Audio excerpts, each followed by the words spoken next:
યમુનાજી કેવા છે તો કે અતિ આનંદ મનમે જુહર કે અતિ આનંદ એમના હૃદયમાં થાય છે અને નામ નિર્મોલ લગ નગ લેકો ના શકે ભક્ત રાખત હી હાર કરકે. અને યમુનાજીનું નામ એ નિર્મોલ નગ જેવું છે. નિર્મોલ નગ કે જેનું કોઈ મોલ ના આંકી શકાય, અણમોલ. અને એ કોઈ સાધારણ વ્યક્તિ એમને એમ ન લઈ શકે. જ્યારે તમારા ઉપર ઠાકોરજીની કૃપા થાય તો જ તમારા મુખમાં યમુનાજીનું નામ આવી શકે. બાકી યમ યમ યમ યમ થાય પણ યમ ના થતા થતા ઠાકોરજીની કૃપા જોઈએ. બાકી યમ તો દરેકને યાદ કોઈ ને કોઈ પ્રકારે રહેવાનું જ છે. એ યમદંડ તો બધાના માથે પડવાનો છે, પણ જેના પર વલ્લભની કૃપા થઈ જાય એના પર યમ નહીં, એના પર તો યમુનાની કૃપા પડતી હોય છે. એના પર યમનો દંડ નહીં, યમુનાનો હાથ માથે આવતો હોય છે. આ વલ્લભની કૃપાનું પ્રમાણ. નિર્મોલ નગ લે કો ના શકે और ભક્ત રાખત હી હાર કરકે. અને એ યમુનાજી જેવા નિર્મોલ નગને આ ભગવદીઓ કેમ સાચવે છે? રાખત હી હાર કર, હૈયાના હાર તરીકે રાખે. હૈયાના હાર તરીકે એટલે કઈ રીતે રાખવાનું? તમે જેમ કોઈની લગ્નની પાર્ટીમાં ગયા, લગ્નમાં ગયા, હવે સાચા હીરાનો મોંઘામાં મોંઘો હાર પહેર્યો હતો, રિયલ ડાયમંડ ને લાખોની કિંમત એની. તમને પાર્કિંગ નજીક ન મળ્યું ને થોડું 1.5 કિલોમીટર દૂર મળ્યું, અને ત્યાં પાર્ક કરી કાર ને થોડું અંધારું હતું, અને ત્યાં કેટલાક એવા તત્વો ઉભા હતા, એવા વ્યક્તિઓ ઉભા હતા. તમને થયું કે અહીંયા સેફટી નથી, એટલે જે હાર પહેર્યો હતો તમે એ અંદર લઈ સાડી એવી માથે ઓઢી લીધી અને હાર દેખાય નહીં કોઈને એ રીતે છુપાવી અને ફટાફટ ફટાફટ ફટાફટ ફટાફટ ચાલવા લાગ્યા. અને ચાલીને જ્યાં હોલની અંદર આવ્યા અને જોયું કે આ તો બધા આપણા સગા સંબંધીઓ ને બધા આત્મીય જનો છે, એટલે હાર એ રીતે બહાર કાઢ્યો કે બધાને દેખાય, અને એ રીતે બહાર કાઢીને પછી અંદર પ્રવેશ્યા. બસ યમુનાજીનું નામ પણ આ રીતે જ રાખવું. જ્યાં અભક્તો દેખાય, દુસ્સંગીઓ દેખાય, ત્યાં એ નામને છુપાવી લો, અને જ્યાં આપણા સત્સંગીઓ દેખાય ત્યાં બધાના મુખમાં એ નામ આવી જાય, એ રીતે બતાવી દો. કારણ કે આ ભગવદ નામની પણ રક્ષા કરવી પડશે, ભગવદ ભાવની પણ રક્ષા કરવી પડશે. ગમે ત્યાં જયારે હૃદય ખોલવા બેસશો ને તો બધું લૂંટાઈ જાય. જો ગમે તે મહેમાન આવે એને ડ્રોઈંગ રૂમ સુધી લેવાય, એને તિજોરી ખોલી ના બતાવાય. એમ જ જયારે કોઈ પણ વૈષ્ણવ મળે, કોઈ વ્યક્તિ મળે, કોઈ હોય, ત્યારે જેટલી ચર્ચા થતી હોય એટલી થાય, અને પછી જયારે એમ લાગે કે આ તો સંભાવ વાળા છે, મારા ભાવની કિંમત કરે એવો ઝવેરી છે, ત્યારે એ હૃદય ખોલીને વાત થતી હોય. વલ્લભ નામ અગાધ હૈ, જહાં તહાં તું મત બોલ, હરિજન જબ ગ્રાહક મિલે તા આગે તું ખોલ. જ્યાં ભગવદીઓ સંભાવવાળ, જે ભગવદ નામની કિંમતને જાણનારા એવા ભગવદીઓ મળે કે આ ભગવદ નામનું શું મહત્તા છે, એની આગળ ખુલીને ચર્ચા થાય. તો નામ નિર્મોલ નગ લેકો ના શકે, ભક્ત રાખત હી હાર કરકે, और रसिक प्रीतम जू की होत जा पर कृपा, सोई श्री यमुनाजी को रूप परखे. અને જેના પર ઠાકોરજીની કૃપા થાય ને, રસિક પ્રીતમ જू की होत जा पर कृपा, સોઈ શ્રી યમુનાજી કો રૂપ પરખે. એ જ યમુનાજીના રૂપને જાણી શકે છે. જો બે વસ્તુ છે, અલૌકિક તત્વો માટે આ બંને વસ્તુ જાણવી પડે, એક રૂપ અને બીજું સ્વરૂપ. જેમ ઠાકોરજી માટે આપણે કહીએ ને કે વાંકળિયા કેશ છે, શ્યામ વર્ણ છે, અને મોટા મોટા કમળની પાંખુડીઓ જેવા નેત્રો છે, આવા કપોલ છે, આવી ગ્રીવા છે, આવા વક્ષસ્થળ, આવા આજાન બાહુ પ્રભુ, એમ સર્વાંગનું વર્ણન કરીએ તો એ રૂપ છે. પણ કૃષ્ણનું સ્વરૂપ શું? તો કે આનંદ માત્ર કરપાદ મુખોદરાદિ, રસો વૈ સહ સત્યમ જ્ઞાન અનંતમ બ્રહ્મ. આ સ્વરૂપ કહેવાય. એ સર્વાંગ આનંદમય છે, એ પરમ રસરૂપ છે. આ પ્રભુનો સ્વરૂપનો પરિચય. તો સોહી રૂપ પરખે. યમુનાજીના આ રૂપને કોણ જાણી શકે? આ રૂપનો શું ભાવ, આ સ્વરૂપ શું છે? આ બંનેનું જ્ઞાન ભક્તને હોવું જોઈએ. જેને માનો છો એના રૂપ અને સ્વરૂપ બંનેનું જ્ઞાન હોવું જોઈએ. એમ તો 3 જ્ઞાન આપણે ત્યાં ગયા: તત્વ જ્ઞાન, મહાત્મ જ્ઞાન અને સ્વરૂપ જ્ઞાન. પોતાના ઈષ્ટ માટેનું આ 3 જ્ઞાન ન હોય તો જીવનની ગમે તે નાની મોટી ઘટનાઓ તમને તમારા ઈષ્ટ પ્રત્યે અભાવ લાવી દેશે, જો એનું મહાત્મ જ્ઞાન તમને ન થયું તો. અને જો મહાત્મ જ્ઞાન થઈ ગયું તો પછી એમ થશે આનાથી અધિક બીજું કોણ કરી આપનારું છે, આનાથી સમર્થ બીજું કોણ છે. અસમર્થતાનું ભાન જ અન્યાશ્રય માટે પ્રેરે છે આપણને. એમ થાય આ કદાચ નહીં કરી શકે, ઠાકોરજી નહીં, યમુનાજીથી નહીં થાય, મહાપ્રભુજીથી નહીં. ત્યારે જ એમ થાય લાવને અહીંયા આ ચડાઈ આવું, અહીંયા આ મૂકી આવું, અહીંયા આ ક્યારે ઈચ્છા પેદા થઈ? જ્યારે પ્રભુને અસમર્થ જાણ્યા.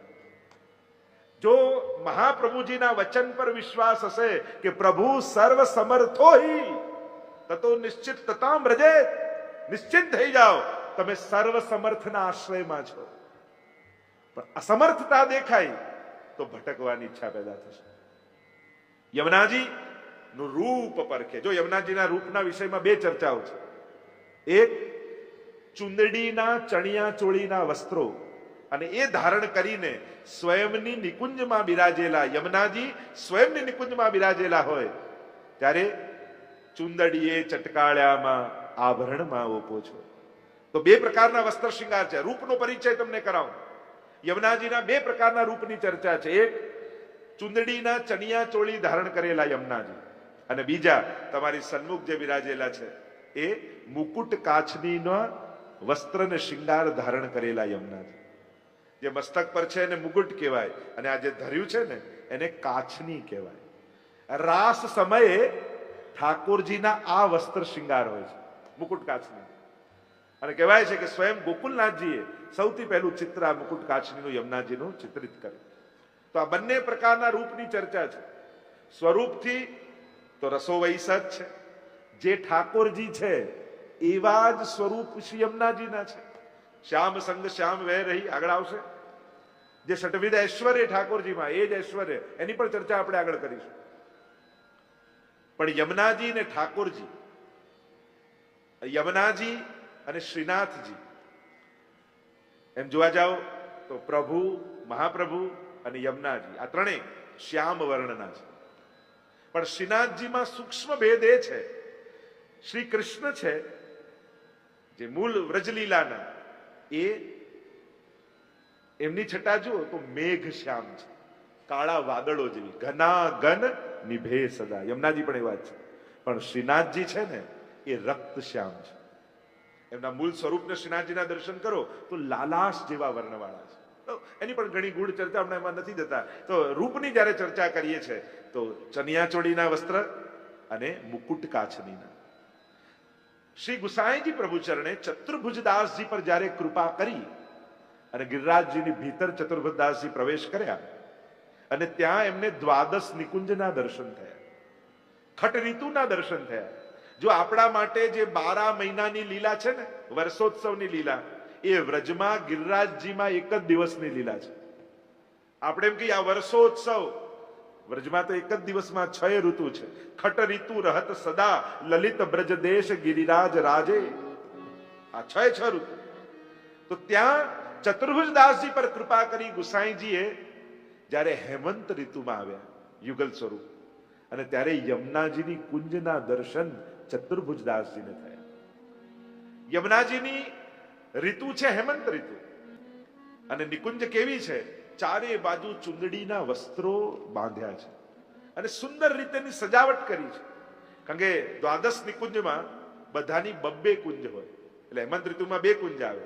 એક ચુંદડીની યમુનાજીની, અને એ જ યમુનાજીની બીજી કુંજ છે સોનાના પતરાથી મઢેલી નિકુંજ, અને એના પર સુંદર મીનાકારી કરવામાં આવી છે. આ 2 પ્રકારની નિકુંજ યમુનાજીની છે. અને એમાં શ્રી યમુનાજી કુંવારાનો ભોગ ઠાકોરજીને ધરે છે. તો આ યમુનાજીના ભાવનો મનોરથ કુંવારો છે. તો આ 2 પ્રકારની નિકુંજ, અને ત્યાં સુંદર ચણિયાચોળી સ્વામિનીજી સ્વરૂપે શ્રી યમુનાજી છે. જો યમુનાજીના 2 રૂપ, એક સ્વામિનીજી રૂપ અને બીજું પ્રભુ રૂપ. તો આ નિકુંજમાં, સ્વયંની નિકુંજમાં હેત કરી દેત શ્રી યમને વાસ કુંજે, એ કુંજમાં યમુનાજી સ્વામી ચતુર્થ પ્રિયા રૂપે ચણિયાચોળી ધારણ કરીને બિરાજતા હોય છે. અને આ રૂપ જે યમુનાજીનું છે એ રૂપ યમુનાજીએ ધારણ કર્યું છે. કથા પ્રસિદ્ધ છે. એકવાર ઠાકોરજી અને સ્વામીજીએ માન ધરવાની લીલા કરી. માન એટલે રિસાબ. કહ્યું કે પહેલા તમે મનાવો ને પછી હું તમને મનાવું. તો સ્વામીજીને તો તુરંત ઠાકોરજીએ મનાવી લીધા. પરમ ચતુર છે. હવે વારો આવ્યો ઠાકોરજીને મનાવવાનો, અને પ્રભુ તો એવા રિસાઈને બેઠા, એવા રિસાઈને બેઠા. સ્વામીજી મનાવીને થાકી ગયા. ચંદ્રાવલીજીને બોલાવ્યા, લલિતાજીને બોલાવ્યા, તમે મનાવો. કેમ કરીને આમનું માન દૂર થાય તો પછી રાસ શરૂ થાય. માન જ દૂર નથી થતું તો રાસ કેમ થશે? અને રાસની વગરની રાત્રિ તો કેવી સૂની કહેવાય. બધાએ પ્રયાસ કર્યા પણ પ્રભુ કેમે કરીને માનતા નથી. એટલે હવે સ્વામીજીએ વિનંતી કરી શ્રી યમુનાજીને કે આપ પધારો અને પ્રભુના માનને હરો. અને ત્યારે યમુનાજીએ યુક્તિ કરી. પ્રભુ રાસના શૃંગાર વસ્ત્ર તો ધરેલા જ હતા પણ માન ધર્યું હતું, રિસાયેલા હતા. એટલે યમુનાજીએ યુક્તિ કરી અને સાક્ષાત ઠાકોરજીએ જેવા વસ્ત્ર અને શૃંગાર ધર્યા હતા ને એવા જ વસ્ત્ર શૃંગાર યમુનાજીએ ધર્યા. પોતે કાછની ધરી, પોતે મસ્તક પર મુગટ ધર્યું અને આ તમારી સન્મુખ જે સ્વરૂપ છે એવું સ્વરૂપ ધારણ કર્યું. અને હાથમાં કમળની માળા લઈ અને ઠાકોરજીની સામે આવીને ઉભા રહી ગયા, ઠાડા રહી ગયા. અને ઠાકોરજીએ જ્યાં નેત્રો નીચા હતા અને ઊંચા કર્યા, ચોંકી ગયા પ્રભુ. અરે આ નિકુંજ લીલામાં, આ રાસ લીલામાં બીજો કૃષ્ણ ક્યાંથી આવી ગયો? આશ્ચર્યચકિત. કારણ કે વર્ણ અને સ્વરૂપ મુખારવિંદ બિલકુલ ઠાકોરજી જેવું. કૃષ્ણામ કૃષ્ણ સમામ કૃષ્ણ રૂપામ કૃષ્ણ સાત્મિકામ, બિલકુલ કૃષ્ણ જેવા. અને એમાં પણ વસ્ત્ર શૃંગાર પણ પ્રભુ જેવા ધરી લીધા. તો ઠાકોરજી ચોંકી ગયા, આ બીજા કૃષ્ણ ક્યાંથી આવ્યા? અને ખબર પડી યમુનાજી છે તો જોરથી ઠાકોરજી હસી પડે અને પ્રભુનું માન દૂર થયું. અને ત્યારે ઠાકોરજી અને સ્વામીજીએ કહ્યું, હવે જ્યારે અમારી નિકુંજમાં પધારો ને ત્યારે આ જ વસ્ત્ર શૃંગાર ધરીને પધારો. એટલે આ જે વસ્ત્ર શૃંગાર છે એ પ્રભુને મનાવવા જઈ રહ્યા છે. અને જો તમારા ઘરે બિરાજે તો એમ જ વિચારવું કે તમારા માટે મનાવવા યમુનાજી જઈ રહ્યા છે. કારણ કે આપણાથી પણ ક્યાંક ને ક્યાંક પ્રભુ રિસાયા છે તો આપણા મનોરથોને કોણ પૂરા કરે? તો આપણે તો યમુનાજીનું શરણું લઈએ તો શ્રી યમુનાજી જ આપણા માટે પ્રભુના માનને હરીને. આવો ભાવ શ્રી યમુનાજીના સ્વરૂપ માટે બતાવ્યો. બીજા એક રૂપની ચર્ચા એ કરી. જો અનેક ભાવો આ રૂપના, મુકુટ કાચનીના, આમે એક કથા કહી. બીજી કથા એક એવી છે કે એકવાર ઠાકોરજી મહારાસ માટે વનમાં પધાર્યા. કદંબના વૃક્ષ પર ઉભા રહી અધર પર વેણુ પધરાવી અને વેણુના નાદ કર્યા. ચારે બાજુ વેણુનો સ્વર રેલાયા. બધા જ ગોપીજનો દોડીને આવ્યા અને પ્રભુએ નેત્રો ખોલ્યા તો અનેક ગોપીજનો સામે ઉભા છે.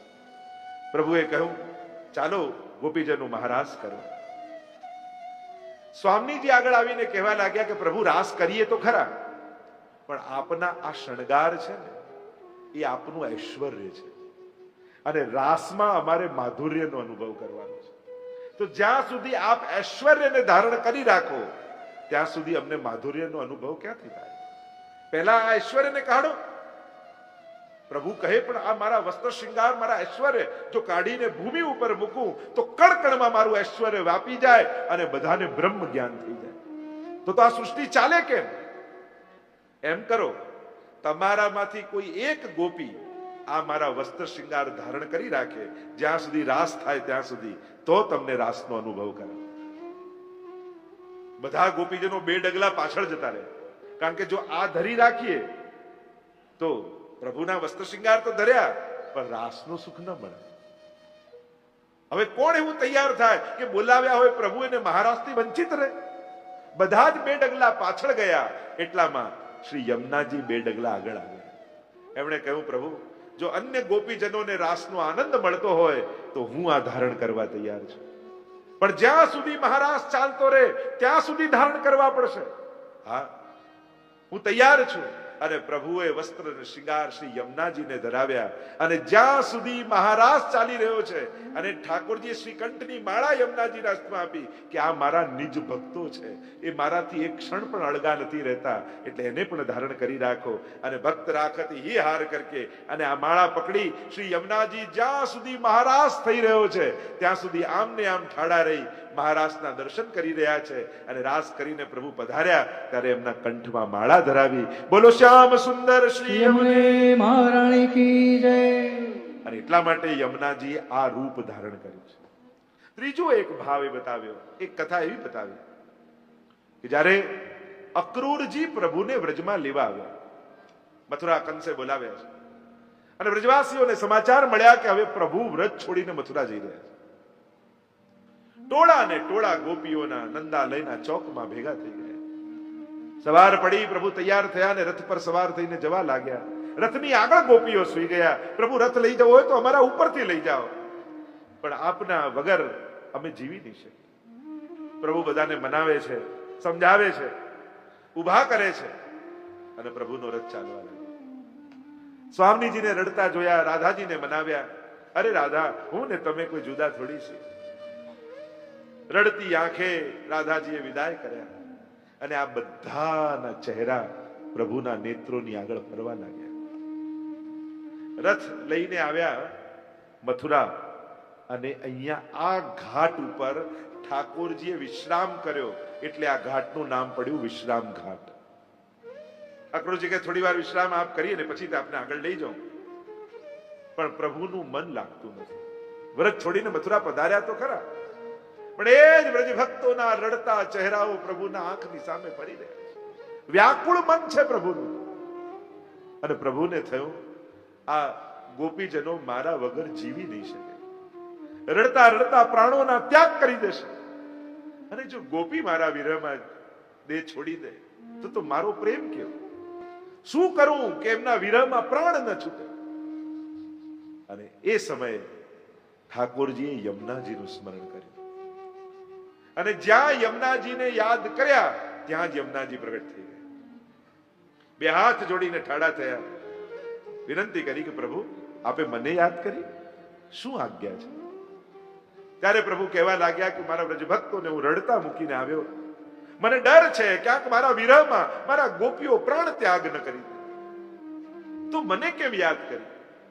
યમુનાજીને ઠાકોરજી કહે છે તમારું રૂપ આબેહૂબ મારા જેવું છે. રાધા માધવ અંગતે પ્રગટ ભઈ ઇકવામ, નખતે કટીલો રાધિકા और કટીતે શીખલો શ્યામ. આ તો સાક્ષાત ઠાકોરજી જેવા છે. તમારું રૂપ બિલકુલ મારા જેવું છે. હા પ્રભુ, તો મારું એક કાર્ય કરશો? પ્રભુ આપ જેવી આજ્ઞા કરો. પ્રભુએ પોતાના રાસના સાક્ષી રૂપ મુગટ પોતાના મસ્તક પરથી વડું કરી યમુનાજીના મસ્તક પર ધરાવ્યું. પોતાના વ્રજલીલાના સમસ્ત રસોયુક્ત સાક્ષી રૂપ એ કાચની વડી કરી અને શ્રી યમુનાજીને ધરાવી. અને આબેહૂબ પ્રભુ જેવું રૂપ થયું. પોતાના કંઠમાં રહેલી માળા, કારણ કે સ્વામીજી જ્યારે ઠાકોરજી વ્રત છોડીને પધારતા હતા ત્યારે દરેક ગોપી એક એક કમળ લઈને આવી. સ્વામીજીને કહ્યું આ કમળ નથી, અમારું હૃદય છે. કૃષ્ણ જઈ રહ્યા છે, પછી આ હૃદયનું કામ શું છે બ્રજમાં? કૃષ્ણની જોડે જ મોકલી. અને એક એક કમળને લઈ પરોવી સ્વામીજીએ માળા બનાવી અને પ્રભુ મનાવવા આવ્યા ત્યારે એ માળા પ્રભુના કંઠમાં ધરાવી કે પ્રભુ આપ જઈ રહ્યા છો, હવે અમારા હૃદય અમારે કોઈ કામના નથી, અમારું હૃદય આપની સાથે જઈ રહ્યું છે. અને એ માળા લઈ શ્રી યમુનાજીના હસ્તમાં આપી અને કહ્યું હવે શું આજ્ઞા પ્રભુ? ઠાકોરજીએ કહ્યું હવે જ્યારે વ્રજમાં કોઈ પણ ગોપીને પ્રબળ વિરહ થાય અને એવો વિરહ થાય કે પ્રાણ છૂટી જવાની જ્યારે એવી અવસ્થા આવી જાય ત્યારે આ જ રૂપે આપ ગોપીની સામે પ્રગટ થઈ જજો. એનાથી શું થશે? ઠાકોરજી કહે એનાથી એ થશે એ ગોપીને એક ક્ષણ એવું લાગશે કે ઠાકોરજી આવી ગયા, મારો કૃષ્ણ આવી ગયો, મારા પ્રભુ આવી ગયા, અને છૂટતા પ્રાણ અટકી જશે, બચી જશે. આ દેહમાંથી પ્રાણ નહીં નીકળે, કારણ કે કૃષ્ણ બ્રજમાં આવી ગયો, હવે દેહ છોડીને શું કરવું? અને એના પ્રાણ ટકી જશે. અને આમ એ સ્વરૂપ જે ઠાકોરજીએ યમુનાજીનું સિદ્ધ કર્યું એ આ મુકુટ કાછડીના શિંગાર વાળું સાક્ષાત પ્રભુએ ધરાવેલા એ વસ્ત્ર શિંગાર વાળું રૂપ એ આ શ્રી યમુનાજીનું રૂપ છે. તો કહત સોઈ શ્રી યમુનાજી કો રૂપ પરખે, એ જ શ્રી યમુનાજીના આ રૂપને જાણી શકે છે. જેના ઉપર રસિક પ્રીતમ હોત જા પર કૃપા, પ્રભુની જેના પર કૃપા થાય એ જ યમુનાજીના આ અલૌકિક રૂપને અને સ્વરૂપને ઓળખી શકે છે. એમ કહી અને આ પદને વિરામ આપતા હરિરાય મહાપ્રભુજી કહે અચ્છા કેવું સુંદર રૂપ છે. તો આવું રૂપ હોય તો એને આંખોમાં ભરી ભરીને એને તો પાન કરવું જોઈએ. એને તો એક ક્ષણ માટે પાપણ બંધ ન થઈ જાય એવી સાવધાની સાથે. અને એટલે હરિરાયજી આ ચોથું પદ ગાતા બોલ્યા નૈન ભર દેખ અબ ભાનુ તનયા. મહાપુરુષોની વાણી પરમ અલૌકિક હોય છે. આજ સુધી આપણે તો એમ જ સાંભળ્યું છે કે પ્રભુ પાસે જાઓ એટલે હાથ જોડીને આંખ બંધ કરો. પુષ્ટિ માર્ગ કહે ના, હાથ ભલે જોડ્યા હોય પણ ધ્યાન રાખજે ક્યાંક તારી આંખ બંધ ન થઈ જાય. કારણ કે દુનિયામાં જેને જોવા જેવો છે ને એ તારી સામે ઉભો છે. આંખ જ્યાં બંધ કરવી જોઈએ ત્યાં માણસ જોવાની લાલસા રાખે છે, અને જેને જોવા જેવો છે ત્યાં આંખ બંધ કરવાની ઈચ્છા રાખે છે. હરિરાયજી તો કહે નયન ભર દેખ. જોવાની પણ એક કળા છે. વૈષ્ણવો, તમને એવી આંખો મળી છે ને કે તમારા ઉદ્ધાર માટે તમારી આંખો જ કાફી છે. કેટલા ભક્તો ને ભગવદીઓ એવા છે જે દર્શન માત્રથી તરી ગયા છે. મેરો મન ગિરધર છબી પરટ, કૃષ્ણદાસ અધિકારીની વાર્તામાં આવે ને, પેલી આગ્રામાં નાચતી ગણિકા, અને જોયું કે દૈવી લાગે છે, શ્રીનાથજીની સામે લઈ આવ્યા, કહ્યું કે અહીંયા નાચ. દુનિયાની આગળ નાચવાથી કઈ નહીં મળે, તારી કલા નિધિને સમર્પિત કર તો તારું કલ્યાણ થઈ જશે. અને નાચતા નાચતા કીર્તન ગાયું, મેરો મન ગિરધર છબી પર અટક્યો, મારું મન આ પ્રભુની છબી પર લલચાયું, ત્યાં અટકી ગયું. અને નાચતા નાચતા શ્રીનાથજી એનો સદેહ સ્વીકાર કરી લીધો, ઉદ્ધાર કરી દીધો. જેને જોવા જેવા છે અને એને જોવાની તક મળે ને તો એક ક્ષણ પણ ચૂકાય નહીં, એ રીતે જોજો.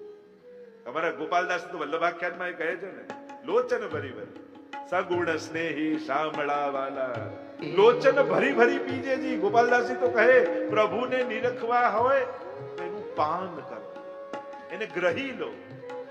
નયન ભર દેખ, નેત્રોને ભરી લો પ્રભુના દર્શનથી. નયન ભર દેખ્યો નંદ કુમાર. જન્માષ્ટમીની વધાઈ પણ આવે છે. બ્રજભક્તો કહે અમે તો આંખો ભરીને એને જોયો છે. पिए तो है नैनन ही में राखूं, एक रोम की छवि पर जगत વાર સબ નાખું. પ્રભુ આપને તો નેત્રોમાં રાખો. કેટલા પદ. દુનિયા કહે કે અમે એક ચંદ્રમાં જોઈએ છે બે આંખે, ભગવદીઓ કહે મેં તો બે ચંદ્રમાં જોયા છે. બસો મેરે નૈનન में दो चंद्र, અક્ષણ બતામ ફલ ઇદમ ન પરમ વિદામ. વેણુ ગીતમાં પણ ગોપીજનો કહે છે આ નેત્રોનું ફળ એ શ્યામ સુંદરના દર્શન તો છે. ધન્યાસ્મ મૂળ મતયોપી હરિણ્ય એતા, યાનંદ નંદન ઉપાત વિચિત્ર વેશમ, આકર્ણ વેણુ રણિતમ સહ કૃષ્ણ સારા, પૂજામ દધુવિરચિતામ પ્રણયાવલોકઈ. આ હરણીઓ તાકી તાકીને પ્રભુને જુએ છે, માનો નેત્રોથી પ્રભુનું પૂજન કરતી હોય. ભગવત દર્શન કરવા જાઓ, પ્રયાસ કરજો. વિક્ષેપો આવશે એટલે જો પુષ્ટિ માર્ગમાં છે ને, તમે હવેલીમાં ગમે ત્યાં જાઓ, તમને કોઈ શાંતિથી દર્શન નહીં કરવા. ક્યાંક ને ક્યાંક કોઈ વચ્ચે આવી જશે, ક્યાંક અડે આવી જશે, આડા આવી જશે. પ્રભુના વેણુ ગીતમાં વર્ણન છે કે આ માળાજી છે ને એ પણ વિક્ષેપિકા શક્તિ છે. કાંઈ નહીં તો ઠાકોરજીની માળા સરી જશે, તમારું ધ્યાન એમાં જતું રહેશે. આવું કેમ? તો કે અમારા પ્રભુ એટલા ભોળા ને એટલા પ્રેમાળ છે ને, કોઈ તાકી તાકીને જુએ ને તો એનાથી મોહાઈ જાય, અને મોહાઈ જાય તો એની પાછળ પાછળ ચાલવા લાગે. તો પ્રભુ તો બધા માટે બિરાજે છે, તો ક્યાંક પ્રભુ બધાને છોડી એકને જ સુખ આપવા ન જતા રહે, એટલે ક્યાંક ને ક્યાંક વિક્ષેપ આવે. ઠાકોરજીના દર્શન ક્યાંક ને ક્યાંક વિક્ષેપ આવે. કાંઈ નહીં તો ટેરો આવી જાય, કોઈ અવાજ કરી દે, તમારું ધ્યાન ત્યાં જાય.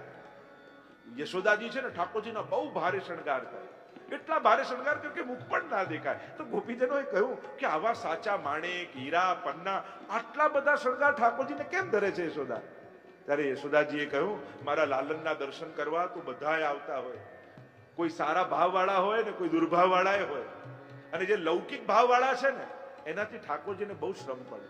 એટલે હું એટલા ભારે ભારે શણગાર એટલા માટે ધરાવું કે લૌકિક બુદ્ધિ વાળાની દૃષ્ટિ લૌકિકમાં જ જાય. અરે સાચો હીરો, સાચા પન્ના, સાચા માણેક, અને એનું મન આ શણગારમાં એટલું ફસાઈ જાય કે મુખારવિંદ સુધી એની દૃષ્ટિ પહોંચે જ નહીં, અને મારા લાલનને કોઈની નજર જ ના લાગે. અને એટલા માટે આવા ભારા શણગાર કરું છું. અહીંયા તો નેત્રો ભરી ભરીને પીવા. અને હરિરાયજી કહે હું તમને દર્શન કરાવું છું. દર્શન કોણ કરાવી શકે? જેને દર્શન થયા હોય, જેણે એને નિરખ્યા હોય એ દર્શન કરાવી શકે, જે મળ્યો હોય ને એ જ મેળવી શકે. શ્રી મહાપ્રભુજી સદાય શ્રીનાથજીને મળેલા છે, હળી મળીને ચાલ્યા ચરણાટ જ્યાં નિજ ધામ.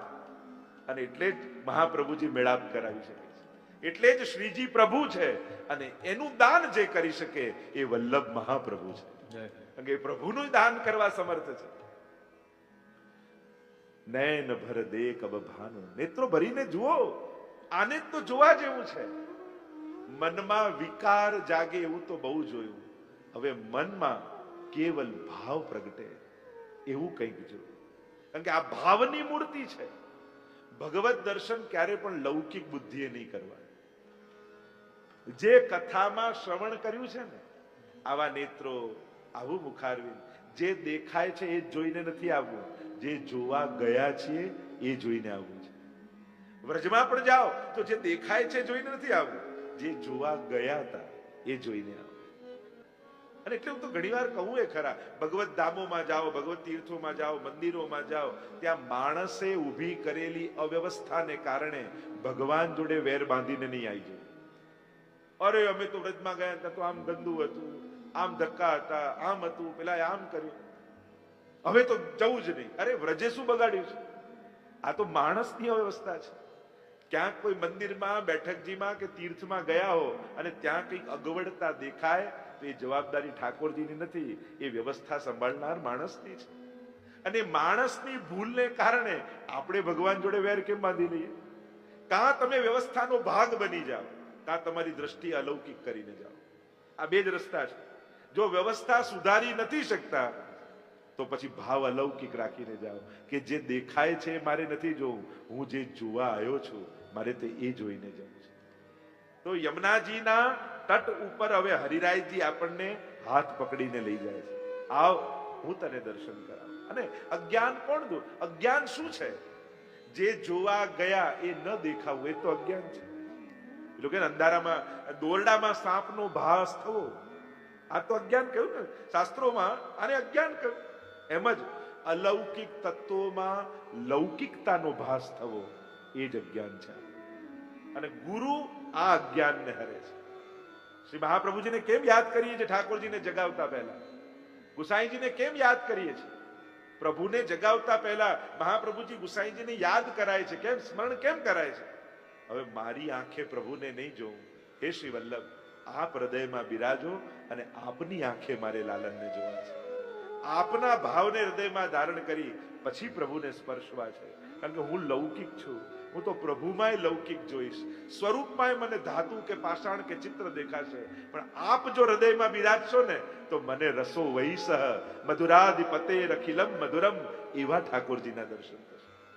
એટલે પોતાની લૌકિકતાને ગૌણ કરી અને ગુરુના ભગવત ભાવને હૃદયમાં ધારણ કરી અને પછી ભગવત સેવામાં જાય તો અલૌકિક સેવાનું સુખ મળે. આ ભાવ